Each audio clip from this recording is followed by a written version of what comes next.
Assalamu alaikum wa ahla Ramadan. It is day 17 of Ramadan, and we all know reading the Quran we get lots of hasanat.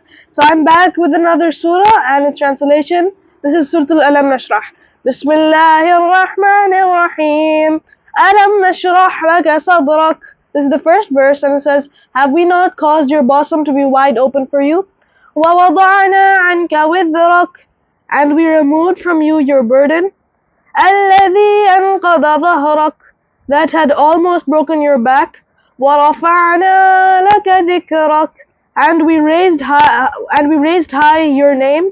فَإِنَّ مَعَ الْعُسْرِ يُسْرًا, so indeed among hardships there is ease.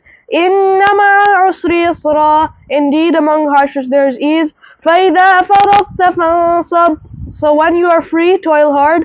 وَإِلَى رَبِّكَ فَارْغَب, and towards your Lord turn in forgiveness. Sadaqallahu al-Azim.